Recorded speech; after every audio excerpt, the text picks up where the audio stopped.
Hello my dear students, this is Badal Bose and आज का हमारा टॉपिक है इंग्लिश ग्रामर का वर्ब्स। तो चलिए शुरू करते हैं आज का हमारा सेशन। सबसे पहले हम बात करेंगे what is a verb and what are its types. Verb किसे कहते हैं और उसके कितने टाइप्स या क्लासिफिकेशन उसका हम करके देखेंगे। क्लियर?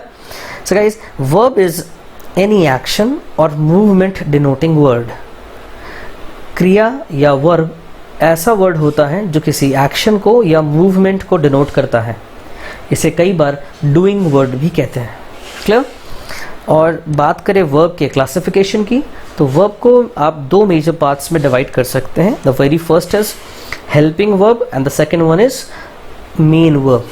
हेल्पिंग वर्ब को ही ऑक्सिलरी वर्ब कहते हैं और मेन वर्ब को अलग अलग टर्म से आप जान सकते हैं, जैसे लेक्सिकल वर्ब, प्रिंसिपल वर्ब या ऑर्डिनरी वर्ब। ये सारे टर्म्स मेन वर्ब के लिए यूज़ किए जाते हैं। मेन वर्ब को अगर हम क्लासिफाई करें तो दो डिफरेंट पार्ट्स में क्लासिफाई कर सकते हैं। एक है ट्रांजिटिव वर्ब और दूसरा है इंट्रांजिटिव वर्ब। ट्रांजिटिव वर्ब अभी मैं आपको शॉर्ट में बताऊं तो ट्रांजिटिव वर्ब के तुरंत बाद, just after a transitive verb, you need an object, जैसे गिव, बाय, ऑर्डर, अटैक। ये कुछ एग्जाम्पल है ट्रांजिटिव वर्ब के। इनके तुरंत बाद, just after this, they need an object, जैसे गिव ऑर्डर, गिव मी अ पेन, या बाय क्लोथ्स, या ऑर्डर अ पेन, ऑर्डर अ टी, या फिर अटैक पाकिस्तान। तो इन सब वर्ब्स के बाद तुरंत एक ऑब्जेक्ट होना चाहिए जिससे उसका मीनिंग कंप्लीट होता है। इंट्रांजिटिव वर्ब ये सेल्फ सफिशिएंट होते हैं मीनिंग में, जैसे स्माइल, स्लीप, क्राई। इसके बाद आपको जस्ट आफ्टर दिस वर्ड्स आपको कोई ऑब्जेक्ट लगाने का कंपल्शन नहीं होता है। हम इन दोनों कैटेगरी के बारे में डिटेल्ड लेक्चर अलग से करेंगे जहां आप इनको और अच्छे से जान पाएंगे। अभी हम क्लासिफिकेशन देख रहे हैं। वर्ब के दो मेन क्लासिफिकेशन है, हेल्पिंग वर्ब या ऑक्सिलरी वर्ब, और दूसरा है मेन वर्ब। और मेन वर्ब को हमने दो कैटेगरी में डिवाइड किया, ट्रांजिटिव और इंट्रांजिटिव। अब बात करते हैं हेल्पिंग वर्ब की या ऑक्सिलरी वर्ब की। तो इसको तीन कैटेगरीज में हम डिवाइड करेंगे। The very first is primary helping verb या फिर primary auxiliary. Second one is marginal और सेमी मॉडल ऑक्सिलरी। कहने का मतलब है इनको सेमी मॉडल्स कहते हैं या फिर मार्जिनल ऑक्सिलरी भी कहा जाता है। And the third one and the last one is model auxiliary या मॉडल्स। इनको नॉर्मल लैंग्वेज में अगर आपको समझाऊं याद रखने के लिए, तीन कैटेगरी है बेटा। पहला है मॉडल्स, दूसरा है सेमी मॉडल्स और third is primary helping verb. Clear? इन सब के कैटेगरी में कौन कौन से वर्ड्स आते हैं? जैसे अगर हम बात करें प्राइमरी ऑक्सिलरी की तो कौन कौन से वर्ड्स आ रहे हैं? वर्ब्स आएंगे वर्ब टू बी, जैसे is, am, are, was, were, been, being. ये कहलाते हैं प्राइमरी ऑक्सिलरी वर्ब और ये सब कैटेगरी होता है वर्ब टू बी फॉर्म्स। और होता है वर्ब टू डू, जैसे कुछ करने वाली फीलिंग होती है, जैसे do, does, did. Third category होता है टू हैव, जैसे हैव, हैज, हैड, हैविंग। और जो हमारा मार्जिनल ऑक्सिलरी या सेमी मॉडल्स होता है, इसकी कैटेगरी है डेयर, नीड और यूज टू। थर्ड कैटेगरी है मॉडल ऑक्सिलरी या मॉडल वर्ब्स। इसके अंदर आते हैं will, shall, can, could, would, should, may, might, must और ऑट टू। आज का हमारा टारगेट है, हम फोकस करने वाले हैं मार्जिनल और मॉडल ऑक्सिलरी के ऊपर। आज हम इस कैटेगरी को कंप्लीट करेंगे और इनसे रिलेटेड एग्जाम में पूछे जाने वाले क्वेश्चंस और इम्पॉर्टेंट रूल्स को डिस्कस करेंगे। आज हमारा टारगेट रहेगा मॉडल्स और सेमी मॉडल्स। आसान भाषा में मॉडल्स और सेमी मॉडल्स के बीच का डिफरेंस क्या है या इनकी इम्पॉर्टेंट रूल्स क्या हैं, इनको आज हम डिस्कस करेंगे। Clear guys? तो चलिए स्टार्ट करते हैं। मूविंग ऑन नेक्स्ट, हमारा अगला टर्म जो हम सीखेंगे वो है ऑक्सिलरी वर्ब्स के इम्पॉर्टेंट रूल्स या वो होते क्या। ऑक्सिलरी वर्ब्स या हेल्पिंग वर्ब्स की अगर हम बात करें तो नंबर वन, हेल्पिंग वर्ब्स जो होते हैं वो हमेशा मेन वर्ब के साथ आते हैं। हम बात करें मॉडल्स की, they are a kind of helping verb. और वाइस कैप्टन, कैप्टन के बगैर अधूरा है। Getting my point? Vice president, president के बगैर इनकम्प्लीट है। तो दे हैव, अगर आप हेल्पिंग वर्ब यूज़ कर रहे हैं तो in your sentence there should be a main verb. Without a main verb you can never use a helping verb. Getting my point? कैसे? एग्जाम्पल देखिए और अच्छे से क्लियर होगा. जैसे शी कैन फास्ट. अब यहाँ पे आप बोलेंगे, आपने एक हेल्पिंग वर्ब लगाया है यहाँ पे, आपने वर्ब का यूज किया कैन, लेकिन कैन या मे ये सब मॉडल्स हैं या ऑक्सिलरी है या फिर इन्हें क्या है, ये सब कौन है? Helping verb. और ये हेल्पिंग है, वाइस कैप्टन है, ये बिना किसी कैप्टन के या मेन वर्ब के सेंटेंस में यूसेज नहीं होना चाहिए. कहने का मतलब है आप अकेले कैन से सेंटेंस नहीं बना सकते, अकेले मे से सेंटेंस नहीं बना सकते, because these are helping verbs and you need a main verb for that. जैसे शी कैन रन फास्ट, ये रन आपका मेन वर्ब है और कैन आपका हेल्पिंग वर्ब है. क्लियर? आप दो हेल्पिंग वर्ब को मिलाकर भी मेन वर्ब नहीं बना सकते. कई बार होता है ना, दो वाइस कैप्टन का मतलब ये नहीं होता है कि एक कैप्टन के जगह वो ले ले. यहाँ देखिए, she does not can run fast, यह डज भी हेल्पिंग वर्ब है और कैन भी हेल्पिंग वर्ब है, पर इसका मतलब ये नहीं कि सेंटेंस करेक्ट हो गया. She does not can run fast, आपको दो हेल्पिंग, ये भी हेल्पिंग वर्ब है और ये भी हेल्पिंग वर्ब है. आपको दो हेल्पिंग वर्ब की ज़रूरत नहीं है, आपको एक हेल्पिंग वर्ब चाहिए कैन और एक चाहिए run. She can not run fast. So what I am trying to say is, मैं जो कहना चाह रहा हूँ ये सबसे पहला रूल है कि modals can, could, should, shall, will, may, might, ये सब हेल्पिंग वर्ब है और ये सारे हेल्पिंग वर्ब मेन वर्ब के बगैर अधूरे हैं. आप हेल्पिंग वर्ब को कभी भी मेन वर्ब के बगैर यूज़ नहीं कर सकते. You got my point? That was your first rule. That is helping verb is incomplete without a main verb. They both are compulsory in a sentence. अगर आप हेल्पिंग वर्ब लिख रहे हैं सेंटेंस में तो there should be a main verb. Moving on next, अगला rule देखते हैं. Marginal auxiliary verbs can act as both helping verb and main verb और एडजेक्टिव. ये बड़ा मज़ेदार टर्म है. यहाँ मैं आपको ये बताना चाह रहा हूँ कि सर इनका नाम, मॉडल्स तो समझ में आया, I got what is models.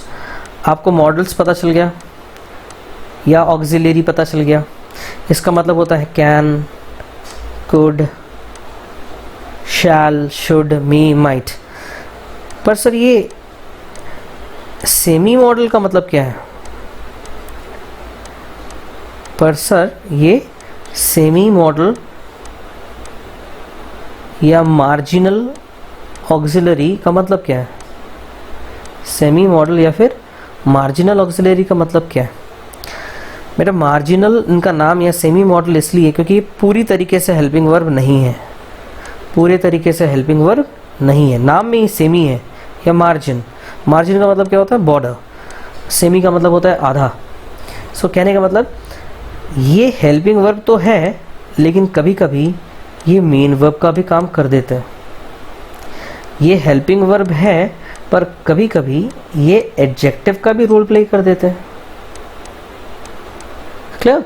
मतलब ये पूरी तरीके से हेल्पिंग वर्ब है लेकिन कभी अगर ये चाहे किसी कंडीशन में तो ये मेन वर्ब का भी रोल प्ले करते हैं और कभी ये एडजेक्टिव का भी रोल प्ले करने लगते हैं. तो ये खासियत, ये स्पेशलिटी बन गई है इनकी. तो मॉडल्स या हेल्पिंग वर्ब ने कहा कि तुम पूरी तरीके से हेल्पिंग वर्ब नहीं हो, सो आई डिसोन यू. तो उन्होंने उनको कहा तुम सेमी मॉडल्स कहलाओगे because you are not completely fully following the rules of an helping verb. आप हेल्पिंग वर्ब के पूरे रूल्स फॉलो नहीं करते. तो एक तरीका तो ये याद रखने का. दूसरा आप कह सकते हो, कुछ इस तरीके से याद रख सकते हो या लॉजिक लगा के रख सकते हो कि भैया मार्जिन का मतलब होता है बॉर्डर. इधर इंडिया है, इधर चाइना है, ये इंडिया और चाइना के बीच की बॉर्डर है या मार्जिन है? मार्जिन या बॉर्डर है. अब जो लोग बॉर्डर पे रहते हैं या मार्जिन पे रहते हैं वो इजीली इंडिया में भी शिफ्ट कर सकते हैं, जंप कर सकते हैं, या ट्रेसपासिंग करके चाइना में भी जा सकते हैं. बिल्कुल वैसा ही है जैसे हमारे वर्ब्स हैं. यहाँ हेल्पिंग वर्ब है और यहाँ मेन वर्ब है. और जो हमारे मार्जिनल या सेमी मॉडल्स हैं वो सेंटर में बैठे हैं और वो जंप करके कभी हेल्पिंग वर्ब का रोल प्ले करते हैं और कुछ कंडीशंस में मेन वर्ब का रोल प्ले करते हैं. That's why they are called marginal या सेमी मॉडल, ऑक्सिलरी या semi modals, helping verb. Clear guys? इनसे रिलेटेड कुछ आपको एग्जाम्पल्स दिखाता हूँ so that you can understand it clearly. Need and dare can be used as helping verb और main verb. हमारे semi modals में या मार्जिनल ऑक्सिलरी में 3 चीज़ें थी. The very first was need, dare और थर्ड था यूज टू. उनमें से नीड और डेयर कहला रहा है. नीड और डेयर जो हमारा है वो है हेल्पिंग वर्ब और मेन वर्ब, इन दोनों की तरह काम कर सकता है. और जो हमारा यूज्ड टू है ये हेल्पिंग वर्ब और एडजेक्टिव की तरह काम करता है. क्योंकि ये 2 अलग अलग रोल्स प्ले कर सकते हैं इसलिए इनको कहते हैं मार्जिनल ऑक्सिलरी वर्ब्स या सेमी मॉडल्स. एग्जाम्पल दिखाता हूँ मैं आपको. आई यूज टू प्ले क्रिकेट. यहाँ पर यूज टू टर्म जो है ये हेल्पिंग वर्ब है और प्ले क्या हो गया, मेन वर्ब.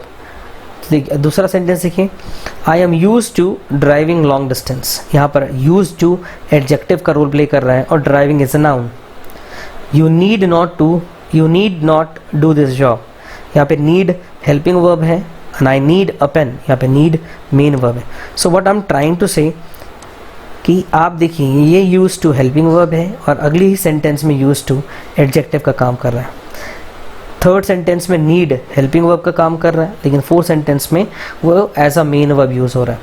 तो ये बड़ा ही कंफ्यूजिंग है, कब वो हेल्पिंग वर्ब बन रहा है, कब वो एडजेक्टिव की तरह ट्रीट हो रहा है, कब वो हेल्पिंग वर्ब बन रहा है, कब वो मेन वर्ब बन रहा है. सो एक बात आपको समझ में आई होगी, whether you got this point very clearly और नॉट. आपको ये पॉइंट नंबर 2 समझ में अच्छे से आया हो या ना आया हो, 2 बातें समझ में आई हैं. पहला, वेरी फर्स्ट थिंग, ये ऐसे हेल्पिंग वर्ब है जो 2 अलग अलग रोल प्ले कर सकते हैं. कभी ये हेल्पिंग वर्ब का रोल प्ले कर सकते हैं, कभी ये मेन वर्ब का रोल प्ले कर सकते हैं, या फिर ये एडजेक्टिव का रोल प्ले कर सकते हैं. एंड द सेकेंड पॉइंट जो आपको ज़्यादा अच्छे से समझ में आया वो ये कि ये थोड़ा कंफ्यूजिंग है और ये हमारे लिए वेरी इंपॉर्टेंट है. इसको स्टार का मार्क लगा दो. इससे रिलेटेड क्वेश्चंस अगर आएंगे तो उसके चांसेस ज़्यादा है because it is confusing and very important for the examination. So हम इनके बारे में पढ़ने वाले हैं आने वाली स्लाइड्स में. सो गाइज, यही है हमारा आज का मेजर टॉपिक एरिया जहाँ पर हम मॉडल्स और semi models, can, could, should, would, may, might, इनसे रिलेटेड रूल्स पढ़ने वाले हैं. और साथ ही साथ सेमी मॉडल्स जैसे कि नीड, डेयर या यूज्ड टू, इनसे रिलेटेड रूल्स पढ़ने वाले हैं. सो गाइस, मूविंग फर्दर, अगला जो हमारा स्लाइड है स्टार्ट करते हैं और देखते हैं क्या है. अब हम use of model and marginal model verbs, इन सब से रिलेटेड जो यूजेस हैं, जो रूल्स हैं, उनको पढ़ने वाले हैं. द वेरी फर्स्ट पॉइंट, आप चाहे तो नोट्स बना के अपने लिए रख सकते हैं और कोई डाउट हो तो कमेंट सेक्शन में पूछ सकते हैं. वेरी फर्स्ट रूल इस कैटेगरी में है, never use can and able to together. Similarly never use may and might and likely possibly together. They carry the same meaning. कहने का मतलब ये है डियर कि कैन का यूज कभी भी, कैन वर्ड का यूज और एबल वर्ड का यूज कभी साथ में नहीं करते. सिमिलरली मे एंड माइट और लाइकली पॉसिबली का यूज साथ में नहीं करते. इसका एक रीज़न है बिकॉज कैन एबिलिटी को शो करता है और मे एंड माइट पॉसिबिलिटी को शो करता है. तो जो उनका मीनिंग है, जो सेम रिप्रेजेंट करते हैं, एक ही काम के लिए 2 चीज़ें इस्तेमाल में या यूसेज में नहीं लेना चाहिए. लेट्स सी एक एग्जाम्पल के थ्रू इसको समझने की कोशिश करते हैं. I can not be able to come today. I can not be able to come today. आप देखिए, कैन नॉट और एबल टू, ये दोनों एक मीनिंग को शो कर रहे हैं कि मैं आ नहीं सकता. Clear? Similarly they may possibly come. They may possibly come, may itself is showing कि ये एक पॉसिबिलिटी है, चांसेस हो भी सकते हैं, नहीं भी हो सकते. आपने एक और वर्ड ऐड कर दिया, वो है पॉसिबली. एक ही टर्म के लिए, एक ही कंडीशन के लिए 2 चीज़ें यूज़ नहीं करना चाहिए. क्लियर? तो इसका करेक्ट यूसेज क्या होगा? इसका करेक्ट यूसेज ये है कि आप यहाँ से लिख सकते हैं I can not come today. कैसे रीराइट कर सकते हैं आप? देखिए, आप सिंपली लिखिए आई कैन नॉट कम टुडे। या फिर आप एबल का यूज करना चाहते हो तो इस तरीके से लिखिए, आई एम नॉट एबल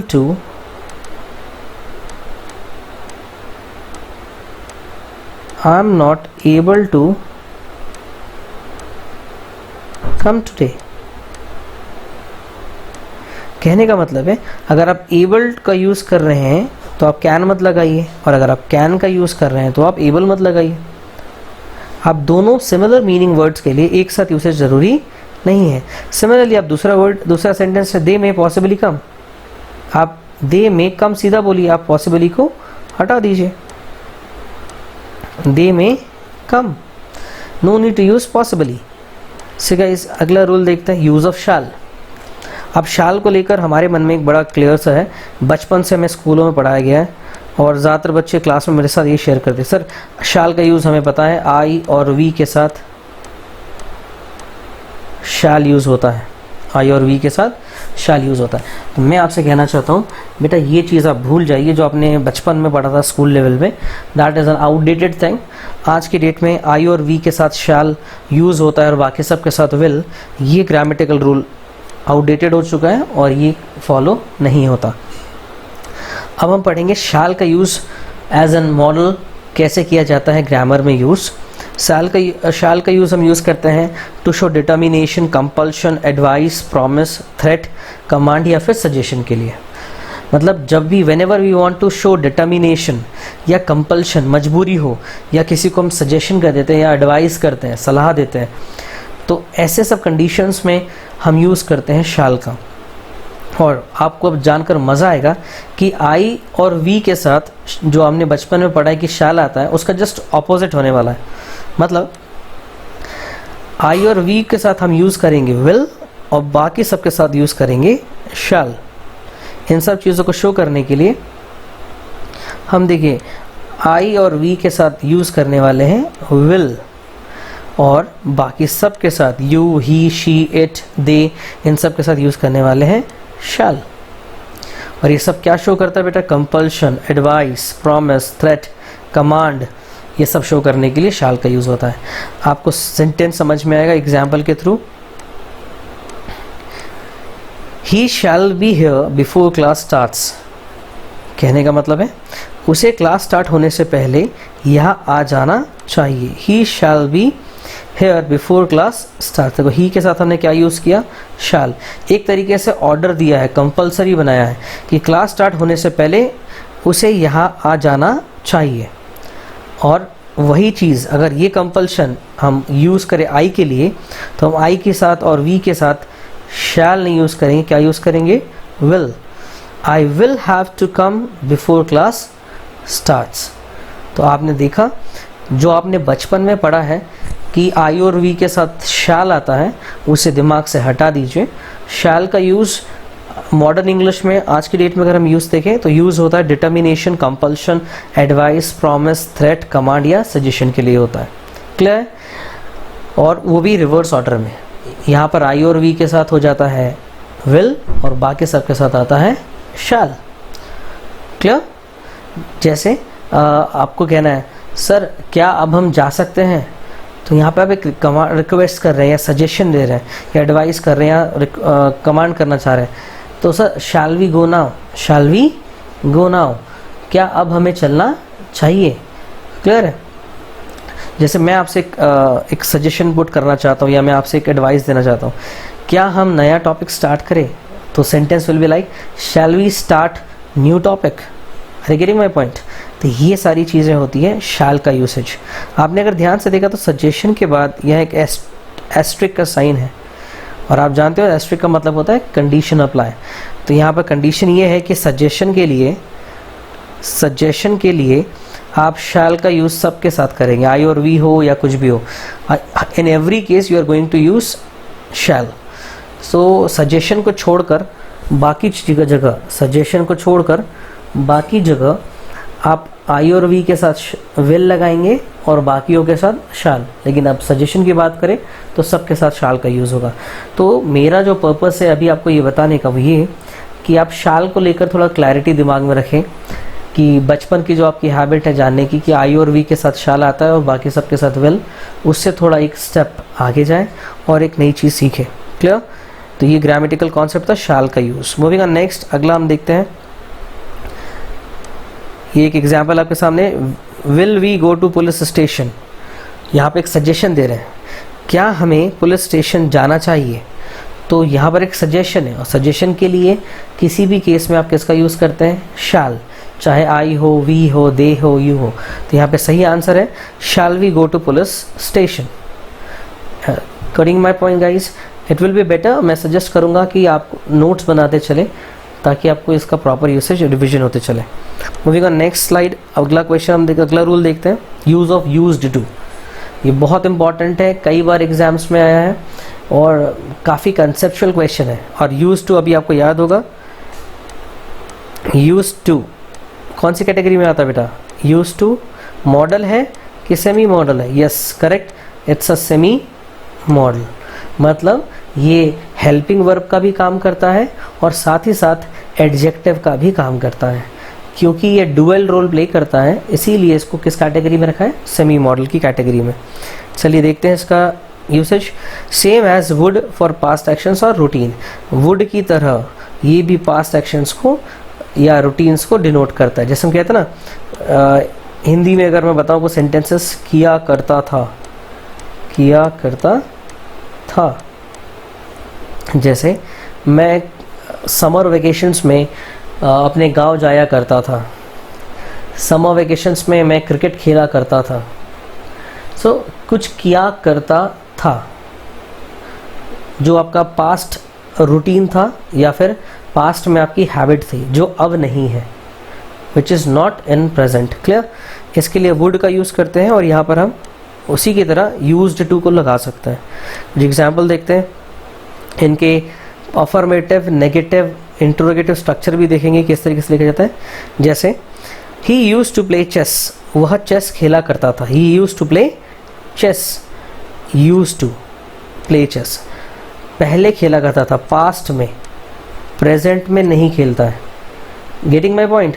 अभी तो बिजी आदमी है भाई, जॉब करता है, काम करता है, उसे टाइम नहीं मिलता, तो वो कह रहा है कि मैं चेस खेला करता था, तो I use to play chess, और वह चेस खेला करता था, he use to play chess. अगर हम इसका नेगेटिव सेंटेंस बनाएं तो he did not use to play chess. अब जैसे हमने डिड का यूज़ किया तो यूज्ड टू कन्वर्ट हो गया यूज में। और आपको ग्रामर का एक बेसिक रूल पता होना चाहिए कि जब हम डिड का यूज़ करते हैं तो वर्ब का सेकेंड फॉर्म कन्वर्ट हो जाता है वर्ब के फर्स्ट फॉर्म में। किस फॉर्म में? फर्स्ट फॉर्म में। जैसे आई वेंट, लेकिन अगर हम डिड लगाते हैं तो I did not go, went convert हो गया गो में। तो यहाँ पर भी डिड आया है, तो डिड की वजह से यहाँ पर क्या हो गया है? यूज। मैं चेस नहीं खेला करता था, मैं तो क्रिकेट खेला करता था, तो he did not use to play chess. हमने इसका नेगेटिव फॉर्मेट देखा। क्लियर? नेगेटिव लिखने का और भी एक तरीका है। क्लियर है? There is one more way जिससे कि आप इसका नेगेटिव स्ट्रक्चर बना सकते हैं। Let's see that. He used not to play chess. अगर आप डिड नहीं लगाना चाहते तो आप इस तरीके से यूज के आगे नॉट लगा सकते हैं। Used not to play chess, use to के बीच में नॉट प्लेस कर दीजिए, ये दोनों ही सही है। इसका इंटरोगेटिव फॉर्म अगर हम देखें तो इस तरीके से डिड ही, देख तो डिड की तरह बना सकते हैं, did he use to play chess, क्या वो चेस खेला करता था, या फिर हम बोल सकते हैं used he to play chess. Both the sentences are correct और दोनों ही इंटरोगेटिव फॉर्म कन्वर्ट दिखाता है।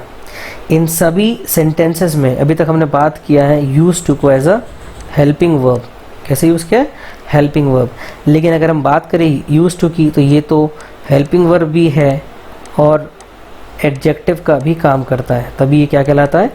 Semi models. तो कुछ एडजेक्टिव की तरह देखिए इसका यूज़ कैसे होता है। जब हम यूज टू का इस्तेमाल एडजेक्टिव की तरह करते हैं तो हम इसके साथ वर्ब का आईएनजी फॉर्म लगाते हैं। क्या लगाते हैं? Verb ING form. ऊपर देखिए use to play, play verb का कौन सा फॉर्म है? वर्ब का फर्स्ट फॉर्म है। लेकिन यहाँ पर जब हम एडजेक्टिव की तरह यूज़ करने वाले हैं तो वर्ब का कौन सा फॉर्म लगाएंगे, आईएनजी फॉर्म। देखते हैं कैसे लगाते हैं ING form. He is addicted to smoking, वह स्मोकिंग के लिए एडिक्टेड है या उसे स्मोकिंग की आदत है, उसका एडिक्शन है या आदत है। I am used to working late night, I am used to working late night, मुझे देर रात तक काम करने की आदत है। अब यहाँ देखिए, अब यूज टू के बाद वर्ब का कौन सा फॉर्म यूज़ कर रहे हैं बेटा, आईएनजी, लेकिन हम पहले यूज़ करते हैं वर्ब का फर्स्ट फॉर्म। अब मैं इसको शॉर्ट में आपको बताता हूँ आप किस तरीके से इसको ध्यान में रख सकते हैं, जो एग्जाम में आपके लिए डायरेक्टली हेल्प करेगा। वेरी फर्स्ट थिंग, अगर यूज टू के बाद वर्ब आईएनजी फॉर्म है तो वो किसका रोल प्ले कर रहा है, एडजेक्टिव का। और अगर यूज्ड टू के बाद वर्ब फर्स्ट फॉर्म है तो वो किसका काम कर रहा है, हेल्पिंग वर्ब का। ये शॉर्ट नोट आपका काम में आएगा। अगर आप यूज्ड टू के बाद वर्ब आईएनजी फॉर्म लगा रहे हैं तो it's means it's an adjective, और अगर यूज टू के बाद वर्ब फर्स्ट फॉर्म लगा रहे हैं तो वो कैसे यूज़ कर रहे हैं आप उसका, हेल्पिंग वर्ब। क्लियर। एक ट्रिक और बताऊंगा जिससे आपको हेल्प मिलेगा एग्जाम में, बिना किसी रूल के आंसर बता पाएंगे। वो ये है कि यूज्ड टू से पहले, अगर यूज्ड टू से पहले, बिफोर यूज्ड टू, अगर आपके सेंटेंस में इज, एम, आर या वॉज या वर या विल जैसा कोई भी हेल्पिंग वर्ब है, कोई भी हेल्पिंग वर्ब है, तो आप समझ जाइए कि यूज टू के इस तरफ आपको वर्ब आईएनजी फॉर्म लगाना है। आप इस स्क्रीन को नोट डाउन ज़रूर करें, इतनी सी बात से आपके एग्ज़ाम के सारे मार्क्स कंफर्म हो जाएंगे, क्योंकि इसी पर बेस सारे क्वेश्चंस आते हैं। क्लियर। एक एग्जाम्पल देखिए ध्यान से, जैसे लिखा है, she was used to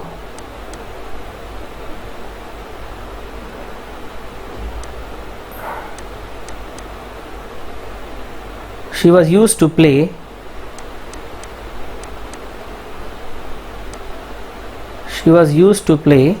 international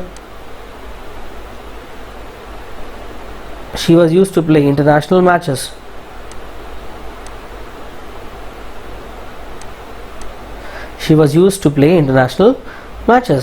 अब आपने देखा ये सेंटेंस सही है या गलत, she was use to play, use to, इसके ठीक पहले यहाँ पे वर्ब लगाया was, is, am, are, was, were, तो आपको तुरंत समझना चाहिए यहाँ पे प्ले की जगह क्या आएगा बेटा, playing. That was the shortest trick जिसको आप दिमाग में रख सकते हैं। मूविंग ऑन नेक्स्ट, आगे चलते हैं और देखते हैं नेक्स्ट पॉइंट।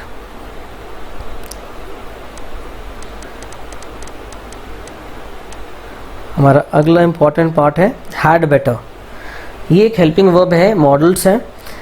ये शुड की तरह और ऑट टू की तरह सजेशन या एडवाइस देने के लिए यूज़ होता है, बट डिफरेंस ये है कि शुड बहुत पोलाइटली या पोलाइट माना जाता है एडवाइस देने के लिए, और ऑट टू, OUGHT, ये बात ध्यान में रखिए, OUGHT, ऑट टू और शुड,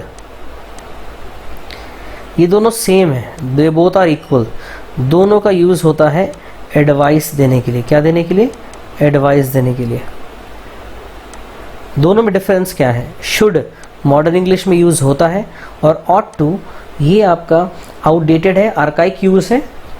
पुराने ज़माने में early you can say in the early era इसका यूसेज जब ग्रामर होता था तब ऑट टू ज़्यादा यूज़ किया जाता है। लिटरेचर वगैरह में आपको मिल जाएगा आज की डेट में।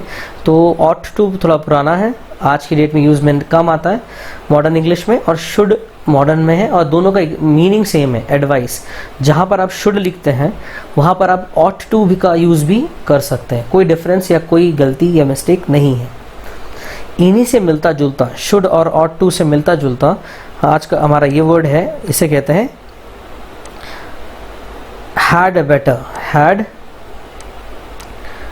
बेटर, डिफरेंस क्या है, हैड बेटर थोड़ा सा स्ट्रिक्ट है, क्या है, स्ट्रिक्ट, थोड़ा सा स्ट्रिक्ट है, एक तरीके से ऑर्डर होता है, कमांड ही हो जाता है, इसमें एक सजेशन कम और ऑर्डर ज़्यादा है, ठीक है। और इसका मतलब होता है बेहतर होगा, हिंदी में होता है बेहतर होगा, तुम्हें ये करना चाहिए या तुम ये कर लो। सो ये डिसीजन आपके सामने है, एक्सप्लेनेशन है। इस स्लाइड को देखिए, शुड, ऑट टू और हैड बेटर, तीनों ही एडवाइस के लिए यूज़ होता है, ठीक है। जैसे बस डिफरेंस क्या है कि ये एक थोड़ा सा धमकी भरा अंदाज होता है सजेशन देने का, धमकी भरा, या फिर बोल वो सजेशन के फॉर्म में रहा है पर वो कहना चाहता है ये ऑर्डर समझ लो तुम इसको। जैसे योर प्लेन इज लिविंग, तुम्हारी फ्लाइट छूट रही है, यू हैड बेटर रन, बेहतर होगा तुम भागो, बेहतर होगा तुम भागो, तुम्हारा फ्लाइट छूटने वाली है। कहने का मतलब है अगर तुम नहीं भागे तुम्हारी फ्लाइट मिस हो जाएगी। क्लियर है।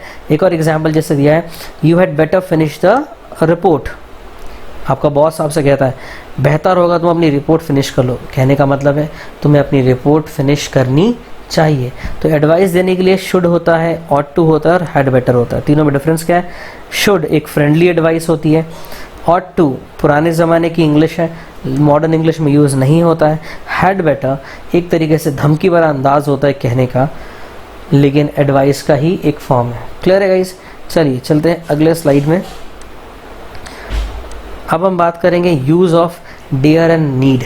अभी तक हमने जितनी भी स्लाइड्स देखी मैंने आपको 2-3 इंपॉर्टेंट पॉइंट्स बताया, उनको नोट करते चलिएगा। जैसे यूज्ड टू के बारे में मैंने अलर्ट किया था आपको कि वो काफ़ी बार एग्जाम में पूछा जाता है। ऐसे ही आपका अगला वेरी इंपॉर्टेंट जो रूल है वो है यूज़ ऑफ डेयर और नीड। ये दोनों भी सेमी मॉडल्स है। क्या है बेटा, सेमी मॉडल्स। याद आया, मैंने आपको बार बार कहा था इम्पॉर्टेंट है, कन्फ्यूजिंग लग रहा है, इम्पॉर्टेंट है और हम इसको करने वाला है। डेयर का मतलब होता है हिम्मत है, तो नीड का मतलब है ज़रूरत। दोनों में डिफरेंस क्या है, लेट्स सी। अगर नीड और डेयर का यूज़ आप नेगेटिव सेंटेंस में करते हैं, किस में करते हैं, नेगेटिव सेंटेंस में, तो कुछ चीज़ जैसे नीड नॉट या डेयर नॉट, इस फॉर्म में अगर आप इसका इस्तेमाल करते हैं तो नेवर यूज़ टू, कभी भी आपको टू का यूज़ सेंटेंस में नहीं करना चाहिए। लेकिन अगर आप इनका पॉजिटिव फॉर्म में यूज़ करते हैं, किस फॉर्म में यूज़ करते हैं, पॉजिटिव फॉर्म में यूज़ करते हैं, तो आपको टू का यूज़ करना पड़ता है। कहने का मतलब है सिंपल, आप कह सकते हो कि अगर डेयर नॉट या नीड नॉट आपको दिखाई दे सेंटेंस में, तो इस बात का ध्यान रखें कि इनके बाद कभी भी टी और टू का यूज़ नहीं होना चाहिए। और एग्जामिनर या पेपर सेट करने वाले वो यही करेंगे कि नीड नॉट या डेयर नॉट के आगे टी और टू का यूज़ कर देंगे। क्लियर है। इसके पीछे का ग्रामेटिकल कॉन्सेप्ट ये है, आप शॉर्टकट में सीखना चाहते हो तो ये रहा कि डेयर नॉट और नीड नॉट अगर आपके सेंटेंस में है तो आपको टू का यूज़ नहीं करना चाहिए। अब हम डिटेल में बात करें, थोड़ा कंसेप्चुअली बात करें, तो इसका मतलब ये होता है कि डेयर और नीड जब हेल्पिंग वर्ब की तरह यूज़ होता है नेगेटिव सेंटेंस में, तो उसके साथ कभी भी टू का यूज़ नहीं होना चाहिए। लेकिन अगर ये डेयर और नीड मेन वर्ब की तरह यूज़ होंगे तो उसके साथ टी और टू का यूज़ प्रोबेबली होता है। कई केसेस में नहीं भी होता है पर होता है। मेजर जो रूल है वो ये कि नेगेटिव सेंटेंस में डेयर और नीड अगर हेल्पिंग वर्ब की तरह यूज़ हो रहा है तो नहीं होना चाहिए टू का use. You got my point. ये कुछ एग्जाम्पल्स देखते हैं। He needs to earn money, यहाँ पर वो देखिए मेन वर्ब है, यहाँ पर ये मेन वर्ब है तो यहाँ टू यूज़ होगा। और ये एक पॉजिटिव सेंटेंस है। कौन सा सेंटेंस है, पॉजिटिव सेंटेंस है। अगला सेंटेंस देखिए, ही नीड्स नॉट या he need not, he need not earn money. अगर आप देखिए ध्यान से तो यहाँ पे नीड नॉट का यूज़ हुआ है हेल्पिंग वर्ब की तरह, तो ये नेगेटिव सेंटेंस है और यहाँ पे टू का यूज़ नहीं किया जाना चाहिए। Very good. Moving on next, you need not worry about your appearance because you spend most of the time alone. अभी इतना लंबा सेंटेंस है बट आपको ध्यान में बस इतना रखना कि यहाँ नीड नॉट लिखा है तो इसके साथ वरी के पहले कोई भी टू का यूज़ नहीं होना चाहिए। You need not to worry नहीं होना चाहिए, यू नीड नॉट वरी। वही अगला सेंटेंस देखते हैं, she dares to dress differently from others.